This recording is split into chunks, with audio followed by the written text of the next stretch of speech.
வணக்கம். போட்டித் தேர்வு எழுதுபவர்களே, நம்ம ஸ்வஸ்திக் சேனலில் இன்றைக்கி இந்திய பாதுகாப்பு துறையில் மிக முக்கிய இடத்தை பிடிச்சிருக்கக்கூடிய சிஆர்பிஎஃப், அதாவது சென்ட்ரல் ரிசர்வ் போலீஸ் ஃபோர்ஸ் பற்றின முக்கிய தேர்வு குறிப்புகளை பார்க்கலாம். இந்தியாவின் மிகப்பெரிய மத்திய ஆயுத காவல் படையான சிஆர்பிஎஃப் 1939 ஜூலை 27 அன்னைக்கு தொடங்கப்பட்டது. இதனோட தாரக மந்திரம் பார்த்திங்கன்னா சேவை மற்றும் விசுவாசம், அதாவது சர்வீஸ் அண்டு லாயல்ட்டி. இந்தியாவினுடைய உள்நாட்டு பாதுகாப்பை பாதுகாப்பதில் இதனுடைய பங்கு ரொம்ப முக்கியமானது.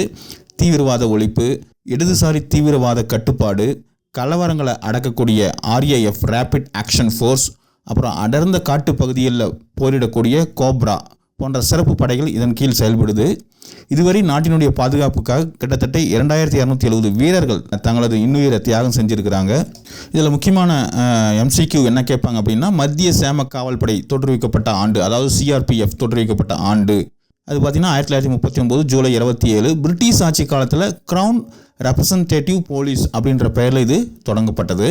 அப்புறம் சிஆர்பிஎஃப் அமைப்பினுடைய முதன்மையான தாரக மந்திரம் என்ன அப்படின்னு சொன்னால், சேவை மற்றும் விசுவாசம், சர்வீஸ் அண்டு லாயல்ட்டி.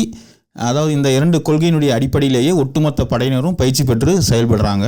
அப்புறம் காடுகளில் நடக்கக்கூடிய தீவிரவாத போர்களை எதிர்கொள்வதற்காக சிஆர்பிஎஃபின் கீழ் செயல்படும் சிறப்பு படை எது அப்படின்னா கோப்ரா, COBRA, அதாவது கமாண்டோ பட்டாலியன் ஃபார் ரீசொல்யூட் ஆக்ஷன் அப்படின்றது இடதுசாரி தீவிரவாதம் மற்றும் காட்டுப்பகுதியில் செயல்படும் கொரில்லா தாக்குதல்களை முறியடிக்க உருவாக்கப்பட்ட சிறப்பு பிரிவு. ஆர்ஏஎஃப் அப்படின்றது கலவரங்களை கட்டுப்படுத்தக்கூடிய பிரிவு. ரெண்டுத்துக்கும் வித்தியாசம் பார்த்துக்கோங்க. ஆர்ஏஎஃப்னா ரேபிட் ஆக்ஷன் ஃபோர்ஸு.